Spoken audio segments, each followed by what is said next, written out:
Welcome to the skyport of New Lenape in the North American Union of States, International Federation. Please retrieve your belongings and then proceed to the exit. Our vehicles will be in self-drive mode for you to enter your destination. At any time, feel free to contact AllNet to change your itinerary. We welcome you and hope that your stay will be joyous. You are welcome for as long as you desire. All forms of currency are available to use here. We respect all international treaties. The International Federation of States welcomes you to New Lenape. We are all one. We get what we dream. We get what we demand. We get what we will. New Lenape is proud to announce that Old Broadway has been completed. You are invited to join in person for holographic or live performances from any era. The New Lenape Transit Authority welcomes you. All rides are free. If you are experiencing crisis, please feel free to notify our crisis counselors, located conveniently in every district. In the unlikely event that you experience unpleasantness, please ring AllNet immediately, and the local People's Militia will be there to answer your call. During your stay, we ask that you volunteer at one of the available volunteer stations. These stations will be similar to your home location and are available in all languages. The International Federation welcomes you to New Lenape. The New Lenape Glide Rail is now in full operation. From the southern tip to the northern tip of Old Manhattan Island is now a 10-minute excursion on our express line. Local custom is to volunteer at your residence in the Sunflower station nearest you. We appreciate your efforts. The vehicle is now engaged in self-drive mode. As you travel, please enjoy the Focused on Infinity podcast. Let's talk about it.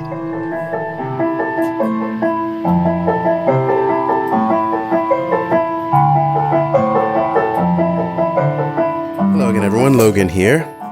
We talk a lot about what's going on and what's going wrong with the world, and there is a lot of it. But in a lot of these conversations, we're talking about what we need to do to make the world better, but not exactly what the world will look like when we are successful in doing so. So I wanted to take this episode to lay out a few examples and some ideas about the world that I believe is possible, and some things that I would like to see and that I know a bunch of you would like to see as well. And none of this, I think, is far-fetched. I think one of the biggest problems is that we have been sort of taught that utopia is not possible. So we accept, the absolutely substandard conditions under which we live. And honestly, that's really the biggest problem, is a failure of imagination for our own lives, a failure of imagination for the future, and in general, just a failure to think about what we could have if we just went for it. And I think that's actually where we are right now, right? We're at this moment of global awakening, and the first thing is, of course, to see reality for what it really is, right? Let me use The Matrix, which was one of my most favorite movies, the first one. And right now, I feel like we're past the part where we realize that we're stuck in the Matrix. And most of us have just gotten unplugged.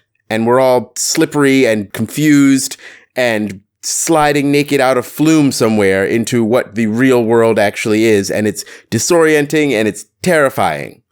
But what we're looking towards and what we're fighting for is a way to make the actual quote-unquote real world the dream that we've always had for humanity. So I'll look at some of the struggles we're going for now and point to how those can lead us in the direction of, indeed, what could be considered a utopic society. Now, of course, I understand that humans are humans. There will never be a complete utopia. But I think one of the things that we forget is that even in stories of utopia and ideas of utopia, it's still understood that there will be human frailty, right? That there will be lost loves and that there will be death and there will be problems always. But just because things aren't perfect doesn't mean they can't be what we would consider now to be a utopia. I mean, think about it. We have the science, right? We have the technology. It's there. And we're just not using it because everything is log jammed in a government that essentially does not have our best interest at heart. We know that much. But also by companies that have a vested interest in us not going further faster.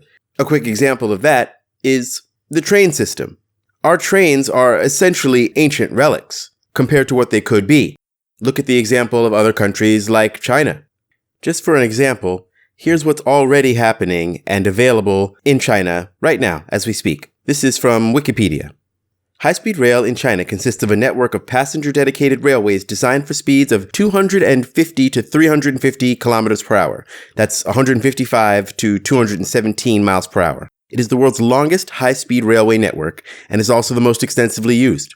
China's high-speed rail accounts for 2/3 of the world's total high-speed railway networks. In 2019, China started testing a magnetic levitation maglev prototype train that runs at 600 kilometers per hour. Now, this is what's possible already. But here in this country, we're still using conventional railway, which goes, a maximum of maybe like 100 miles per hour. Now, why is that? Well, it's not because we don't have the technology. It's because there are people literally lobbying, paying to keep us in essentially the travel stone ages. And if you think about how weird it is that we're shooting ourselves in the foot, because people who are helping pass these legislations, right, these oil companies that just want us to keep using cars that are running on gas at all costs, right? These companies that want to keep the old guard in power. Like, they could be using these faster trains too.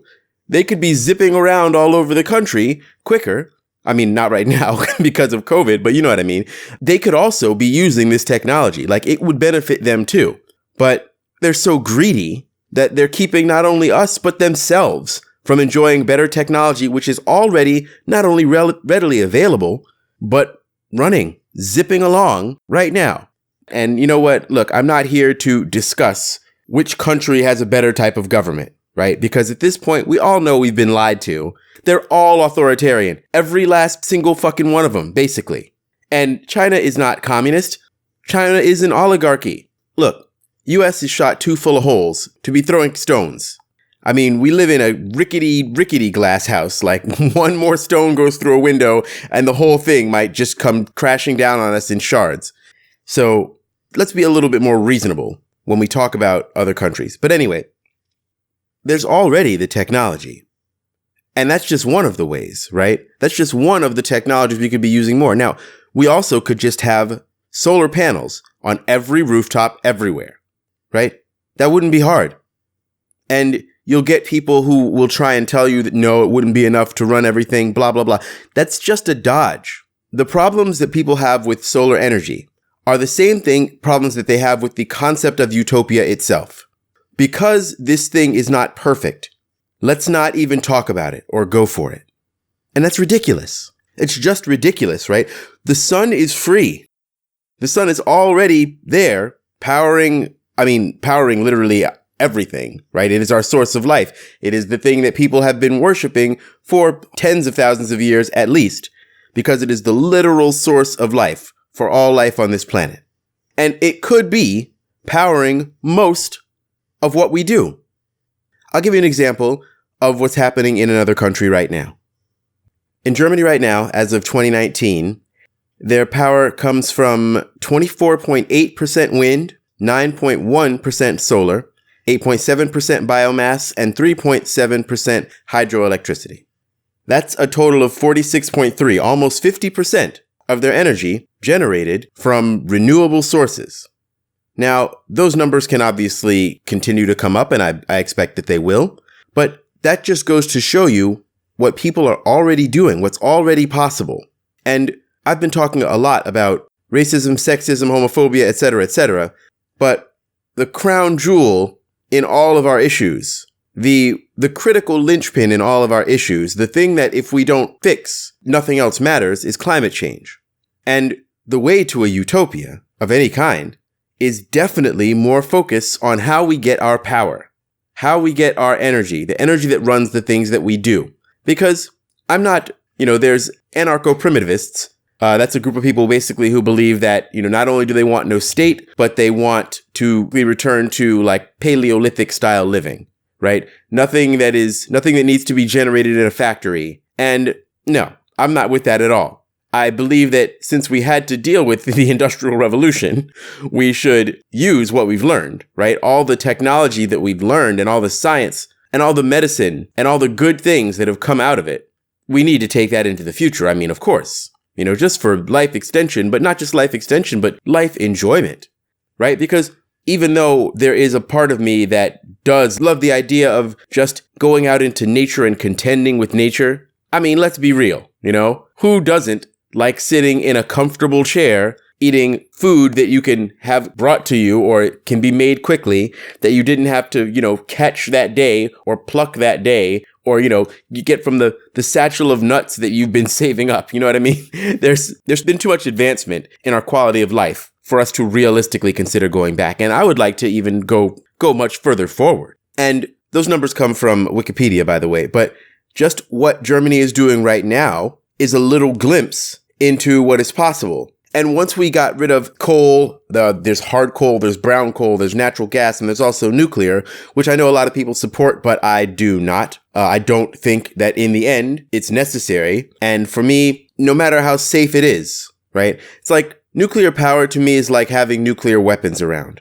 It's just too much of a liability. Get rid of them all. Just get rid of them all. We can find other ways to get power. Nuclear power is extremely efficient, et cetera, et cetera. I understand the arguments for it, but we need to think beyond it, because what happened in Fukushima, we don't hear about it anymore, but that's still happening. And the damage that was done is going to be something we're going to be contending with for a very long time. That's the problem with nuclear power plants. If it goes wrong, it goes so bad wrong that the problems may outlive humans, right? Especially if enough of them happen. So no, let's think past that. And power, since I don't think any of us want to give up cars or travel or even television, movies, indoor lighting, all that. We need power. And we consume a lot of power, especially in America, because we have so many gadgets and tools and things to keep us distracted from the fact that we are actually a third world shithole that is essentially two corporations and a military in a trench coat. But anyway, yeah, climate change. Without working on climate change, everything else is useless. And as much as I am fired up about what is going on with Black Lives Matter and the growing revolution, we got to keep that in the back of our heads if we're going to get anywhere near a future at all, much less a utopic future. So let's talk about, on the subject of a utopic vision, let's talk about something I just mentioned, policing. Now, there's been a lot of talk about police abolition, and I am 100% for police abolition for reasons that I stated in my last episode. But now let's talk about what a utopic vision of policing would look like in the future, right? Because we want to know, right now we're talking a lot about what we need to do and how we're going to get rid of the police and all of these things, which are very important. But I hear less talk about what ideally it would look like and what it would reasonably look like. I don't think it's that complex.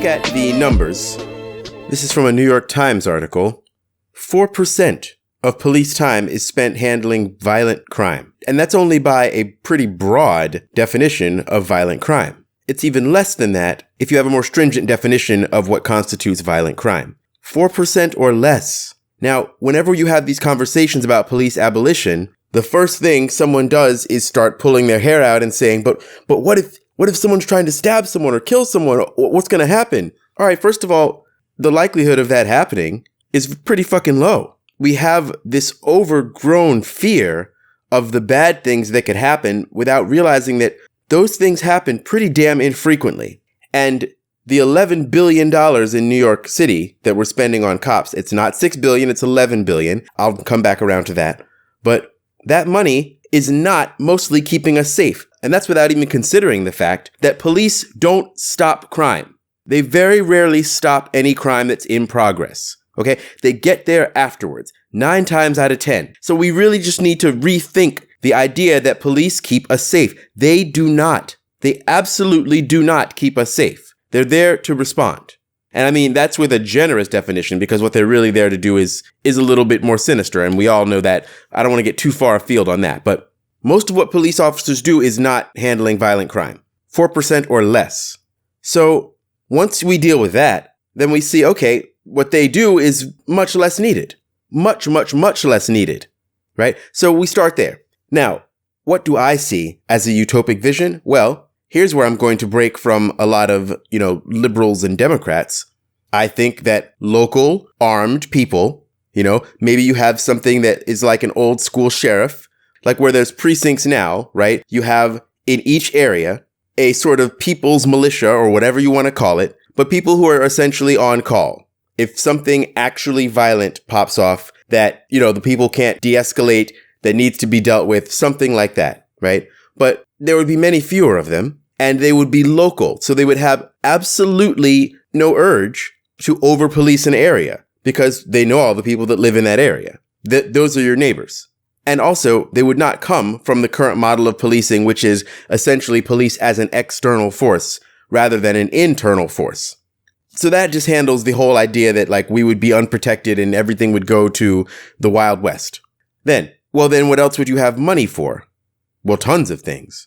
You could just expand the things that prevent crime. More food, more education, more cultural opportunities. And beyond that, less fear. People just wouldn't be scared all the time. With cops around, there is always the fear of going to jail and becoming a slave. And the fear for people has often been like, oh, I don't want to go to prison and have somebody trying to Fergal me. But that's not really the fear. The fear is losing your entire life on some bullshit too, right? Think about how pervasive that fear is, how much that affects our psyches. The constant fear of doing the wrong thing and ending up in prison. That's a constant fear. And for black men, 1 in 3 is going to spend some time in jail in their lifetimes. Can you imagine? Can you imagine the effect that has on the psyches of black folks? But it's everyone. It really is everyone. And as I've said before, until we fix the 13th, it means that anybody who gets caught up and runs aground of cops the wrong way, you can end up a slave, a literal, honest to goodness slave. So getting rid of the cops is really, it's like a foundational step to having a utopic environment. But it's not that difficult, right? And for example, the Black Panthers, they showed us sort of how it could be done. The only problem is that they were centralized. One of the reasons that it's so, and not to give police too much credit, but the fact that each individual police union and each individual police department is an independent thing makes it really difficult to just get rid of the whole thing en masse. We have to do it state by state and city by city. And if the Black Panthers had been more decentralized, the very, very effective work they did at providing local protection would have been harder to dismantle.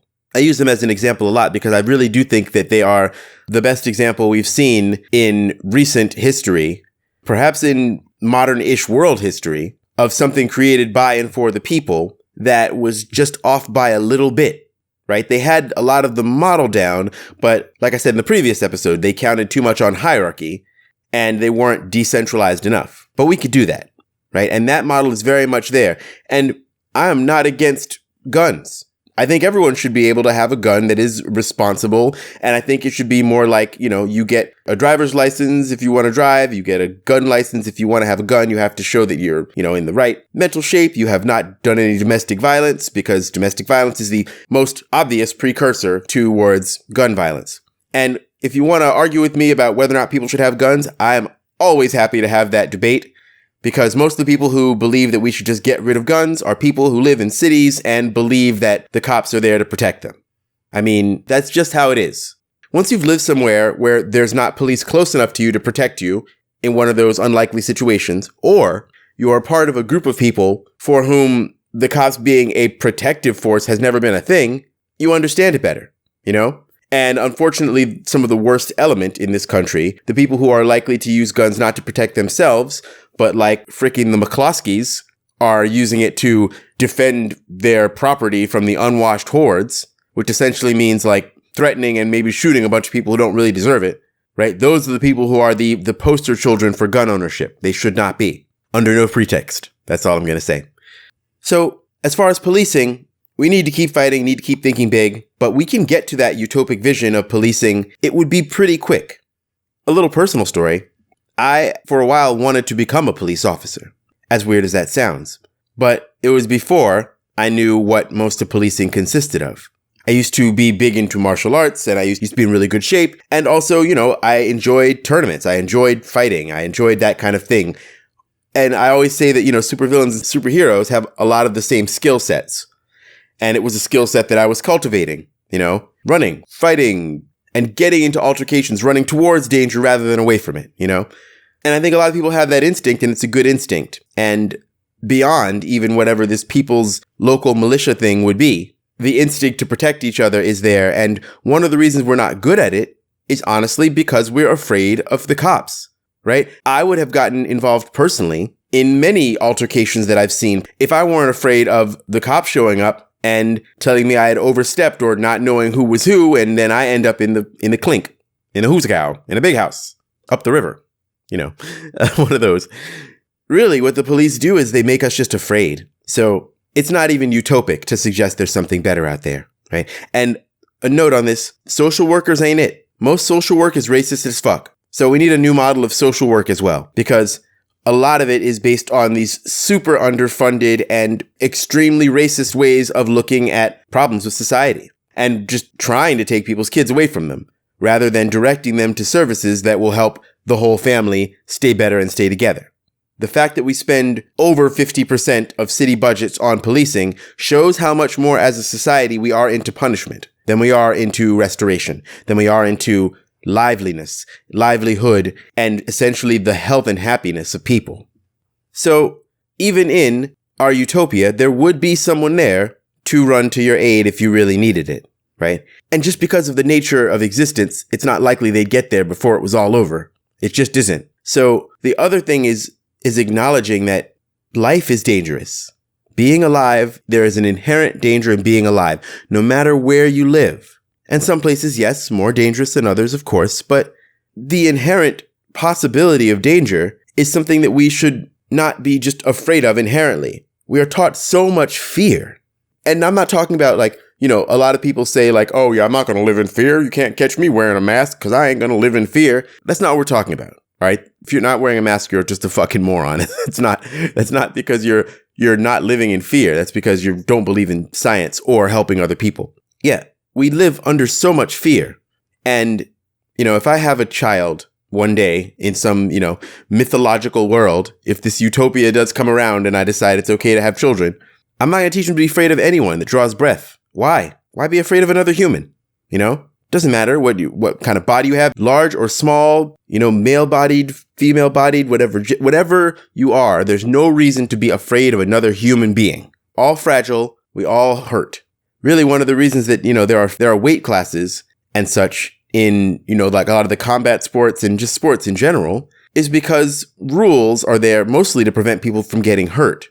And as bloodthirsty as this sounds, if you're actually talking about protecting yourself, the rules don't matter. Your tiny 5'0", 100-pound femme-bodied person, if you're just teaching them to go for the eyes and the knees, they have nothing to fear from any human, right? You just don't want to teach people to be bloodthirsty, which I get. But sorry, if I have kids, I'm teaching them eyes, temples, knees, and throats. That's it. Eyes, temples, knees, and throats. It's a little song.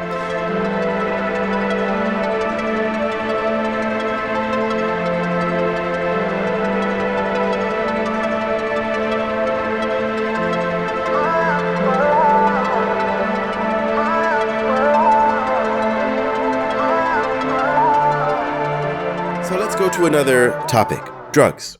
There should never be any law against a person doing whatever they want to their own body, in my opinion. The fact that, say, suicide is illegal, honestly, isn't that strange? Wouldn't the thing to do be to create a world and create conditions that would make a person not want to die? But if a person decided that with their own life they didn't want it anymore, who are we to stop them? We're looking at the problem from a punishment ideology rather than a restorative and a holistic ideology. There should be no legality in terms of what one does to their own body. And similarly with drugs, right?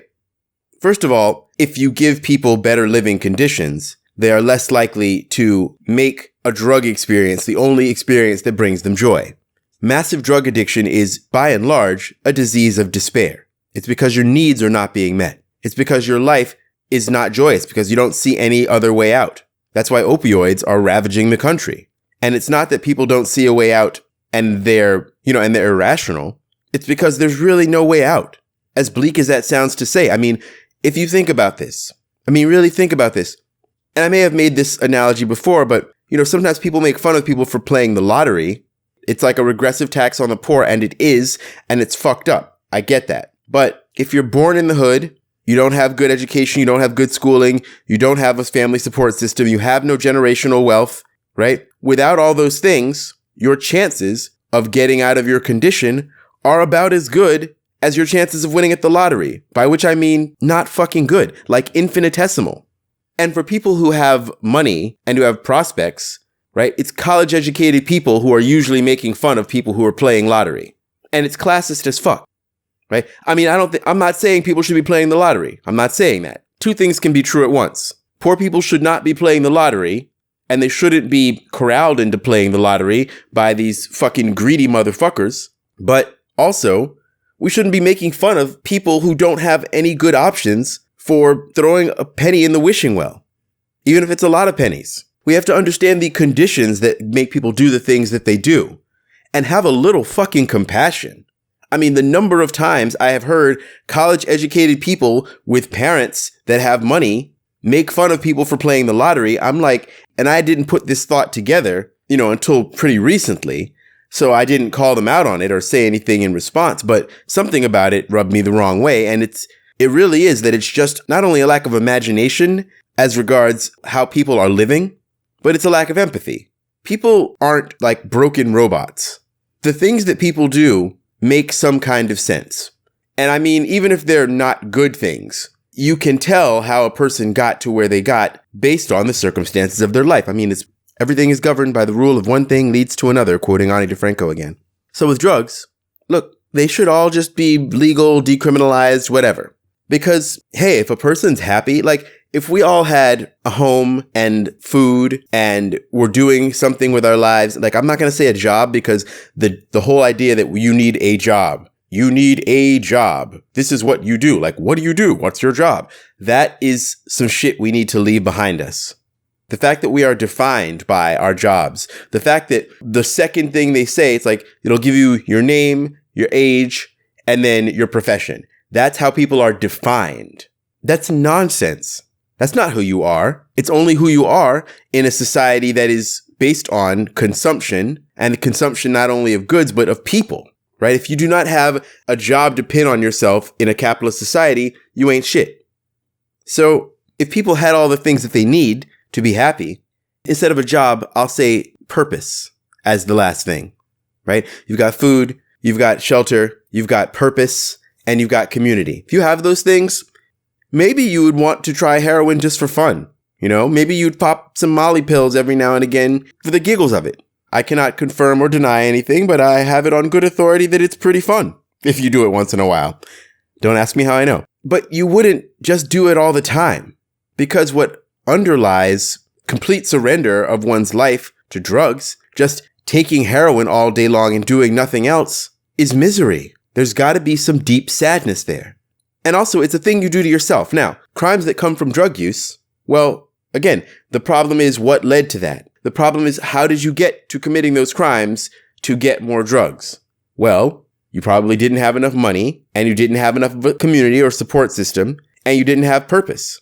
The drugs are not the problem. The misery is the problem. In a utopic society, drugs would not be a thing you could criminalize. And we all know why the drug war started. The drug war was not started to protect people from drugs. It was started to essentially get more leftists and black people in jail. And we've all heard by now Nixon's aide say that out loud. So it's not even, it's not some outlandish thing to say.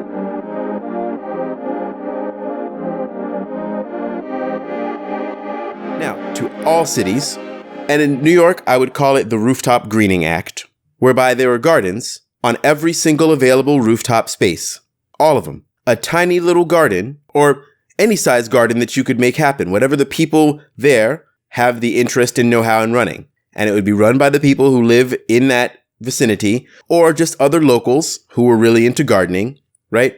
And that would have many effects. I've talked about this before, but one of the things it would really do for New York is help with water sequestration. And it would slow down how quickly it takes for water to get into our water systems. The other thing is it would help with food insecurity. And it would make the city produce a little bit of food so that we're not totally dependent on, the trucks that are coming in all the time, bringing in our food. Also, in suburban places. Free the suburban lawn. I mean, that's a strange rallying cry, but why is there a lawn? Why are lawns even a thing? Biodiversity destroyed. All this maintenance, right? Slowly sucking the life out of the land because you mow the lawn, you rake the leaves, you put it in bags, and instead of that natural cycle of replenishment of the soil happening every year, it's slowly being leached. And even worse, you're spraying fucking Roundup all over it, giving yourselves cancer. Or potentially giving yourselves cancer. I mean, it has pretty much been proven that Roundup leads to, or is highly correlated with, increases in some types of cancer, right? But anyway, we'll talk about Monsanto another day. Fuck Monsanto. Fuck Bayer for buying Monsanto. I'm clear on that. Okay. Lawns. Little gardens everywhere. Everywhere. Someone has an herb garden. Someone has a food garden. Someone has fruit trees. Someone has a flower garden. And everywhere you look, just lushness and life. Keep the houses. Keep the futuristic design, right? Keep moving forward in terms of science and advancement, but also keep moving forward in an embrace of nature. It's not one or the other. Science at its best is magic refined and vice versa. And the same thing is true. We want to combine everything is good about the natural world and the human innovations that we've come up with. And you would have time for your gardens if we, going back to work, absolutely reduced the amount of time we work. We got to cut it down. I'm going to read you some things from a post I put up on Instagram. It was a tweet thread by someone named Ashley Stevens at @the_acumen. She said, "We should be demanding proper pay and less hours working. Almost 50% of our days are either working or sleeping. That's by design. If we're constantly going, you don't question shit because you're in survival mode, especially if you aren't making a living wage. Tie minimum wage to inflation, give mandatory sick and vacation leave even for part-time employees." And she continues to say, "Don't come at me with you want to work less for the same or more pay. Hell yes, I do. Productivity isn't tied to hours worked." And that's completely true and backed up by science. Working less does actually lead to more productivity, right? I mean, if you think about how little of our lives we have a choice over, and if you think about how much more time now people have to say, get out and protest and do these things that they actually feel and have felt, but just literally haven't had the time or energy for. I mean, we got to where we are now, the 8-hour workday. We had to fight tooth and nail for that. But, the bosses were secretly laughing about that because 8 hours a day of work means basically 10 hours a day dealing with work. You're going to be asleep for 8 hours and then you have maybe 6, but then you got to eat and then you've got to do all the things that you have to do. So what amount of your life is actually spent just living, doing things that are going to bring you joy, satisfaction, and the purpose that I was talking about earlier? Well, not much. Especially not if your job doesn't bring you that purpose. And even if it does, the amount of time we're expected to do on this job is essentially extortionate. And beyond being extortionate, it's not necessary for everyone to have and get what they need, right? The point of a job should be that you're doing something that is necessary for you and for the people around you. It shouldn't just be busy work so that you can make money so that you deserve to be a member of society.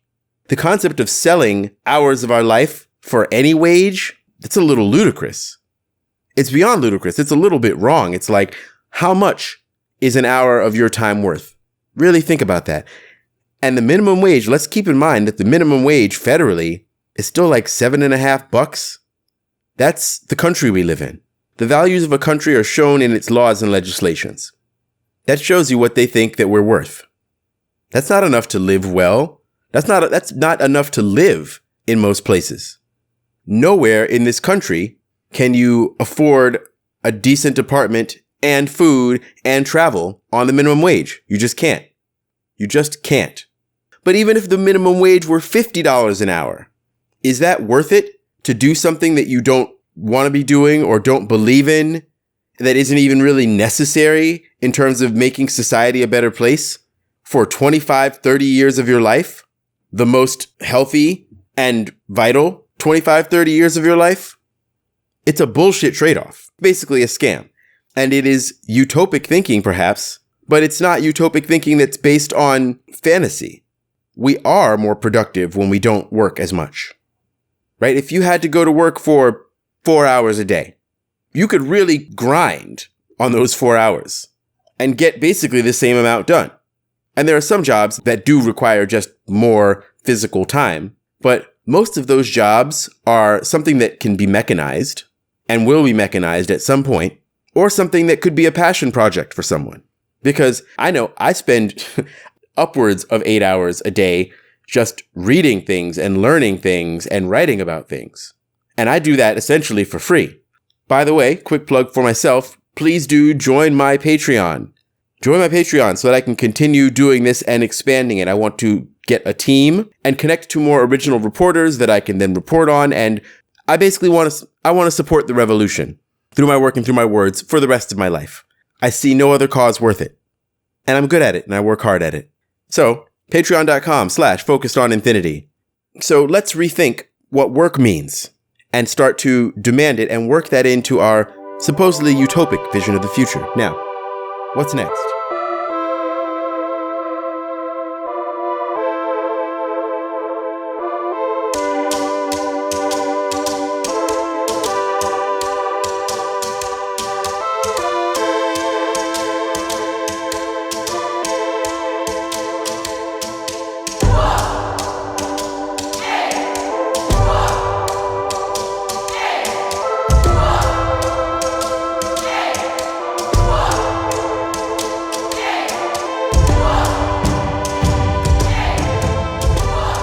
In a utopic future, education would be prized and would be protected.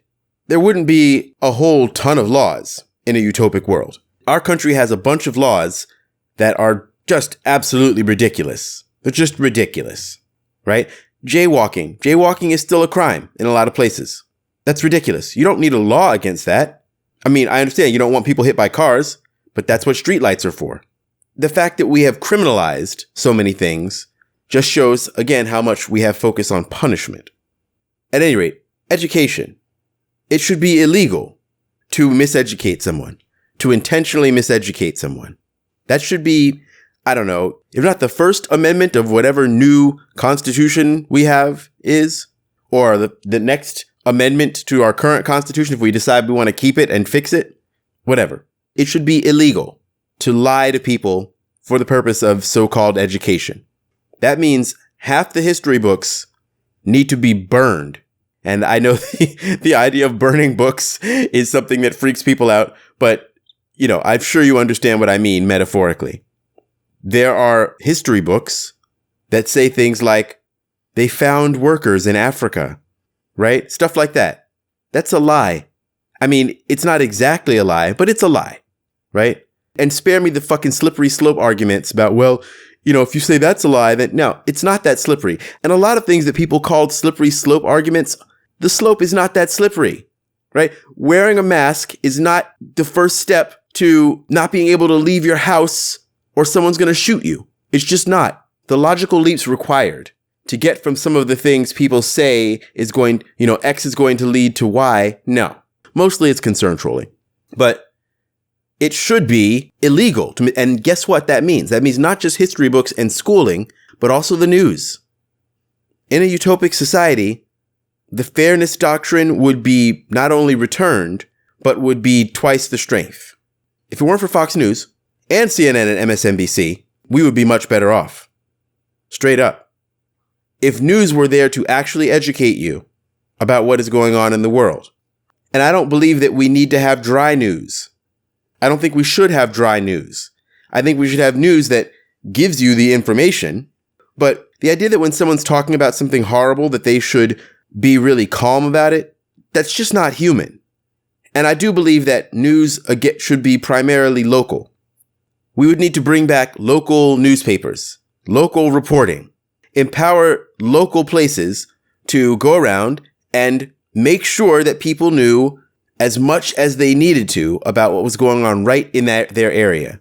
And I mean expanding news and small papers. And, whether they were literal papers or just like online, there should be tons and tons and tons of news agencies. Because local news still to this very day, the more local the news, the better it likely is. Because you have actual reporters, you have actual standards. And here's the other thing. When it's local, if you're not doing a good job, people won't support you and you'll die off. Things that are supported by the people, by actual humans and not by corporations. That's the best feedback loop anyway. But however many laws there are, one of them should definitely be that it is illegal to intentionally miseducate someone. I mean, it's in the Bible for a reason, right? Thou shalt not bear false witness. It's also in the Egyptian Book of the Dead. It's one of those big things. And lying interpersonally, that's why lying is such a bad thing. It's because if you're lying to someone, you don't live in the same world as they do. You have an actually completely different idea of what reality is. And if you don't have the same understanding of reality, then how can you make the right decisions? Right? We see that. And I do feel empathy or sympathy or something for people who grow up around sexist, racist fuckwits for whom the only education they get is a school that it has all these history books that has trash in it, and their parents only watch Fox News, and they're only in certain social circles. So they're literally just getting bad information all the time. When we think about a lot of the people on the right, they weren't just born that way. They became that way because they were miseducated, because they were lied to. They were lied to by their families, by their communities, and by the news. Because if you were taught the right things, you just couldn't believe certain things. You just could not believe that black people are inherently inferior to white people if you knew real science. You couldn't believe that women are inherently less than men if you just knew real science, if you just knew real facts. That comes from lies. So in this utopic world, and that means also, especially the government, whatever government there would be, and let's talk about this, and in this utopic world, there always will be some kind of government, even if that government is just the people. One of the debates we're having right now is whether voting is useless, whether it's harm reduction, or whether it's everything. I think we all at this point, especially if you're listening to this, we've gotten over whether or not voting is everything, right? We've seen too much cheating. We've seen that voting doesn't do what we think it's going to do, right? We know that voting, the person who wins the most votes doesn't always win. I mean, they certainly haven't won the presidency recently, but there still will always be some kind of government. And there should be. Everyone can't do everything. And the way we think of government now, when we think of government, we have a bad taste in our mouth, and it's understandable. But we also could think about things like block associations, which sometimes are also terrible, but they're local. And the natural thing for people to do is get together and discuss things and then vote together on what they're going to do about them and then do them, right? That's government. That's really what government means. Now, the size of government is a thing we talk about, and that's just amorphous bullshit, right? Technically, the government should be gigantic because we all should be part of it. We all should be voting in stuff. And in any utopic society, there would be more voting, not less voting. I mean, really think about it, right? Voting should happen more often. There shouldn't be these positions where you just get there and you're there for 4 years, 8 years, regardless of what you do. That doesn't make any sense. There should be more voting, not less. Now, having said that, I understand that in the current system, voting ain't shit. But again, two things can be true at once, right? A small d democratic way of doing things with tons and tons of voting as locally as possible, well, that's what we're working towards. Because at no point should people be governed without having a say in how they're governed. So we need to get that sort of contradiction right in our heads.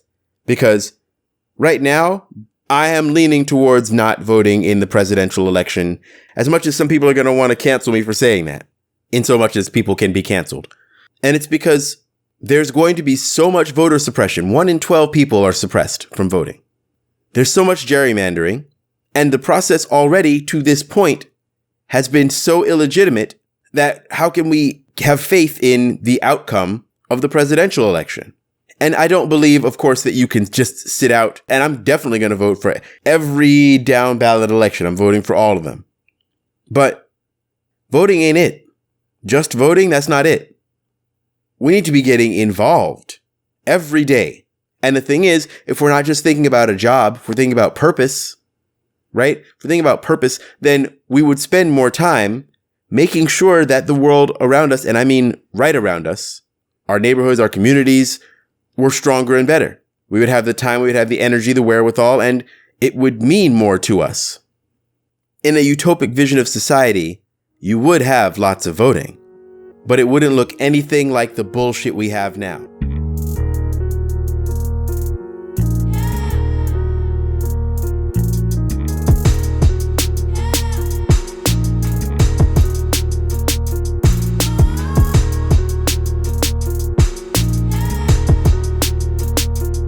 Subject of voting, one of the things we need to do is push like hell for ranked choice voting everywhere at all times. Some of the things he says in the episode I take lots of issue with, but there's a show called The Patriot Act with Hassan Minhaj, and the recent episode was about voting. And he says some excellent things about ranked choice voting, which makes the episode thoroughly worth watching. Because when you have first past the post, winner takes all, plurality style voting, that's what always leads to a two-party system and leads to oligarchic control.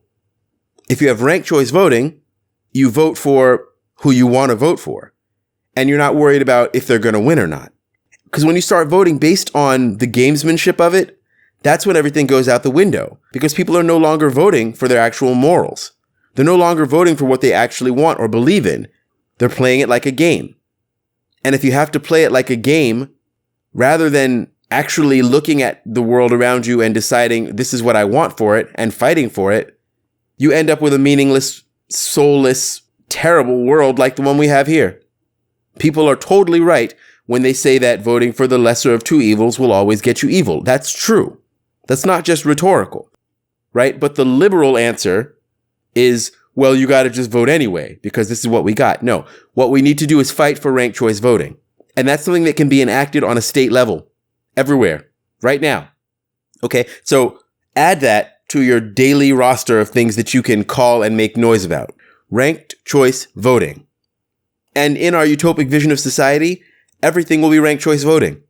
Everything from what kind of garbage cans you have on your block, right, to whatever figurehead leader there is.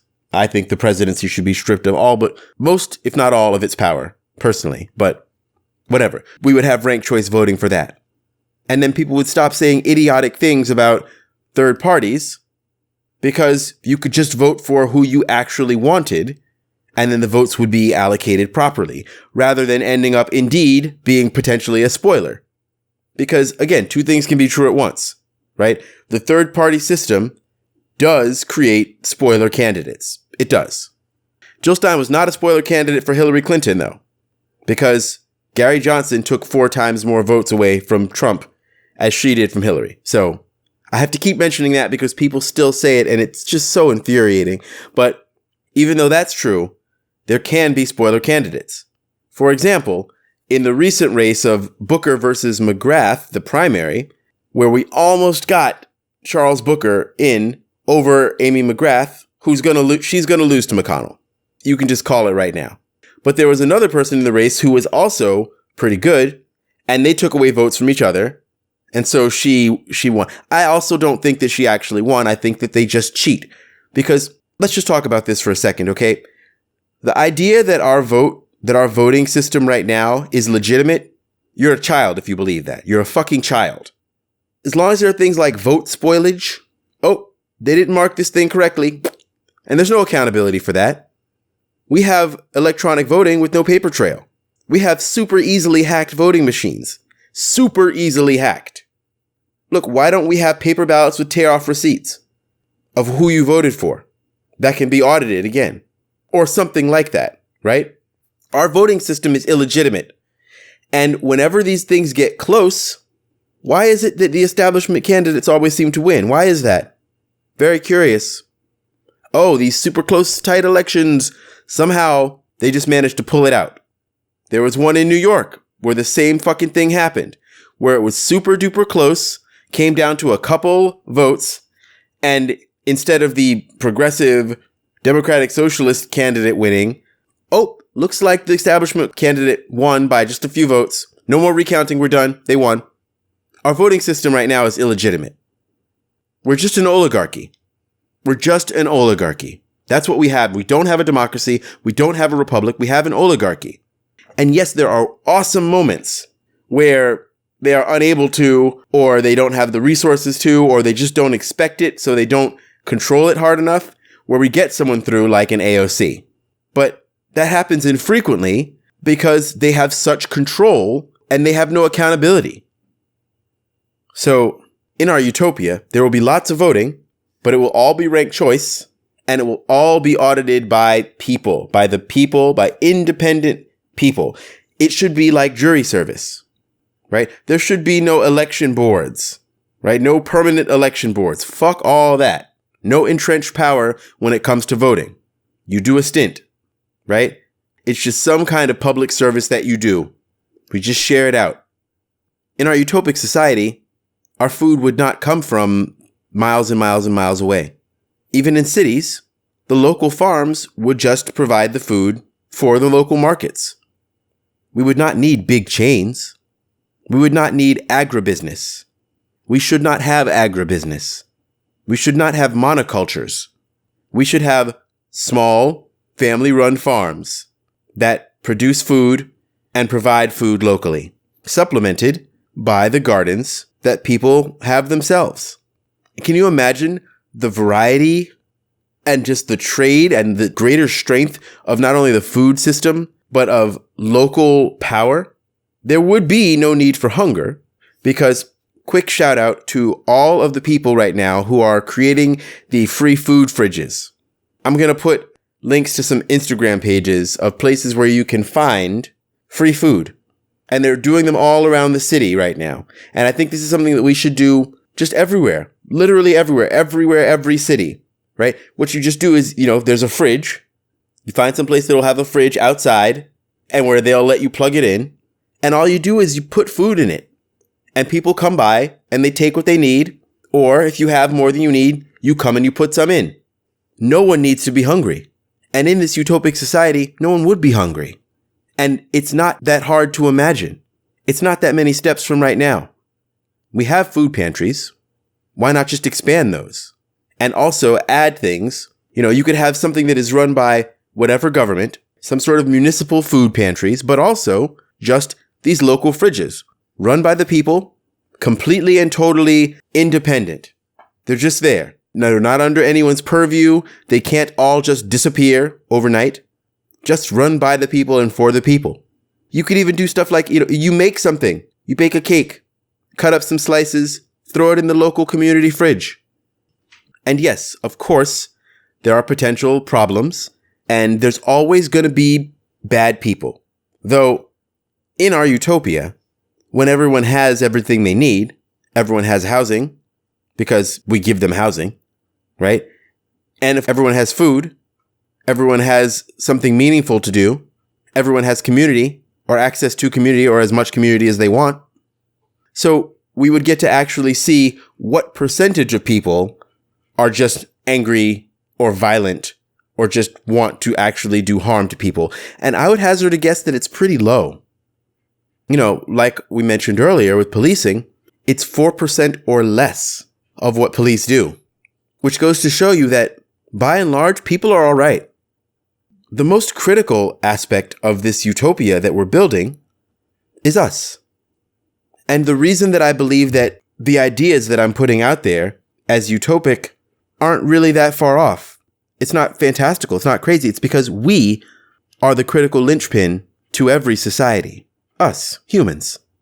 Most of us don't just want to go around stabbing everyone we see in the eye with a knitting needle. We just don't. And the percentage of people that do, if everything else was as it should be, would be even smaller.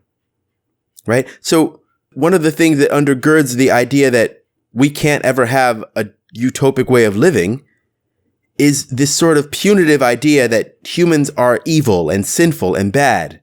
And that comes straight out of this fucking Calvinist nightmare of Christianity that we have. You know, the people that came here weren't looking for freedom to be more free. They were looking for freedom to be less free. They were looking for freedom to be super duper stringent about every goddamn thing that people did. I mean, look what the Pilgrims were wearing. And we talk shit about Sharia law, right? The founding people of America, I mean, head to toe garments, every inch of skin covered, because you don't want no sinful thoughts to creep in. And oh my goodness, these naked savages. Oh my goodness. If the wind blows just right, you can see their unders. Oh my goodness. Perish the thought. No, the DNA of America is this idea, and it's a lie, that humans are inherently bad, that humans are inherently quote unquote sinful, that without all these laws and restrictions, we would just devolve into terror and horror. And that's just not true. That's just more fear that they use to keep us from acknowledging not only our own power, but the tremendous capability for love and solidarity that we have. And that is the natural state. That's how we're supposed to be. The fact that we live in so much fear is because of the fucked up world we live in, especially the European countries, just to keep it a buck, that have taken hegemonic control of the world. And unfortunately, a lot of those ideologies have been outsourced and taken as truth. Christianity, patriarchy, capitalism, these are essentially the three evils.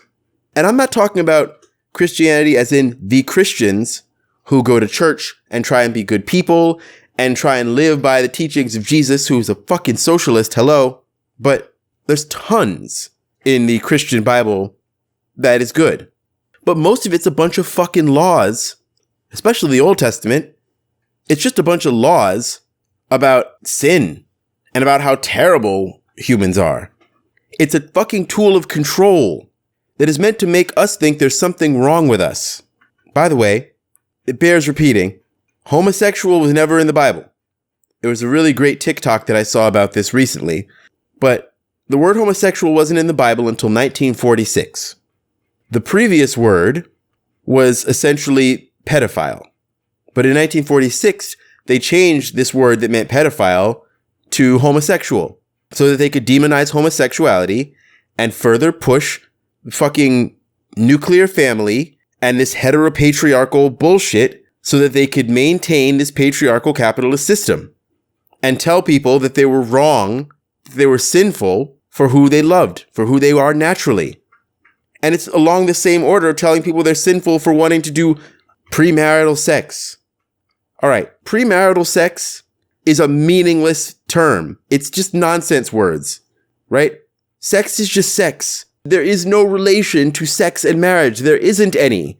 And we have it in our heads. The concept of virginity, it's bullshit. It doesn't exist. It's all there because it was made to put value on young women based on whether or not they had had sex before and therefore could be seen as being more. It's so fucked up when you think about it. And even those of us who have grown past a lot of these ideas, we still have them in our heads, right? People are still talking about body counts, like how many people you've had sex with is some measure of virtue. Get the fuck out of here with that. Grow the fuck up. I mean, seriously. Seriously. Sex is not sinful. Now, not respecting yourself, we can call that, whatever sinful is supposed to be. But that's because you're not doing the best job of being you. It's because you're not taking care of yourself. Taking care of yourself is something that all people should do at all times. It's basically our one job. But if you're taking care of yourself and the people with whom you're having sex, go to it. Do it up. Any time a day, 3 times a day, once a day, never, whatever you want to do. Go the fuck to it. Go to it and fuck, whatever we want to say. Either way, let's, go ahead. And people are not sinful. It's projection. It's projection by a small group of people who are in charge of things. And they want to tell us that we can't have this utopia because it would just never work out. Somebody would mess it up. Whenever anyone says that, they're talking about themselves. They're telling you how selfish they are. So, as the saying goes, when a person tells you who they are, believe them. Me personally, I think we could get along just fine. If we can get people what they need, we can protect each other. We can love each other. We can do whatever the hell we want to. And without the need for policing, without the need for giant militaries. Obviously, and of course it goes without saying that in our utopia, we don't need militaries. Yes, there should be some kind of engineers corps. There should be National Guard, right? Because there are often things that pop up that, bad things do happen. But the only reason for militaries the way we have them now is to protect the idea of countries and nations. And as long as you're doing that, you're fucking up. Countries don't mean anything. Where you were born doesn't mean anything about you. It's just a trick of the light. We don't need militaries. And you know what? We would have a Space Corps. Why not? Not a Space Force, but a Space Corps. Why should we not be exploring the wider universe? Why not? And if we weren't putting so much money towards blowing each other the fuck up, if we weren't putting so much money towards turning each other into piles of goo, destroying cities that have been there for thousands of years with one bunker buster bomb, we could turn all of that energy and time and money into the science of living well and of extending our knowledge of our solar system and galaxy. All the money and time and trillions of dollars spent making bombs. Think about what a theft that is from this utopic future that is totally possible. So as we continue to fight for Black lives, as we continue to fight for abolition, as we continue to fight for queer liberation, as we continue to fight for gender equality, let's not think about just the things we don't want, but the world we want to see and why we're fighting for all of it. Why we need the international proletariat solidarity. We need it because we want to live the way that we're supposed to be living. We want to live better. We want to be free. You get what you demand. You get what you dream. And you get what you will. Let's start breathing life into our dreams. Let's start making sure that we're not just fighting against things, but for things.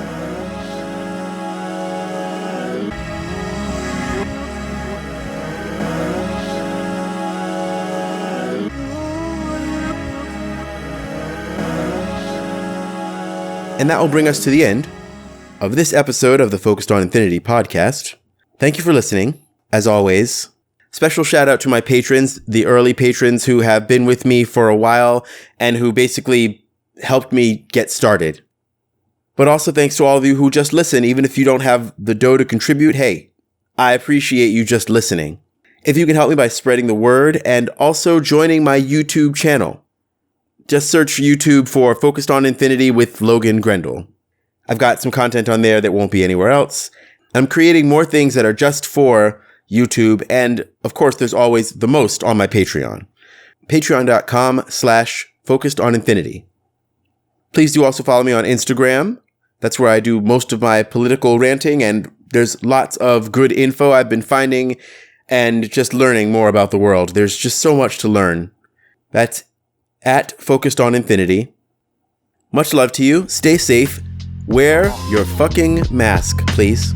Oh, yeah. Grendel out. Hey yo, I breaks it down to the bone gristle.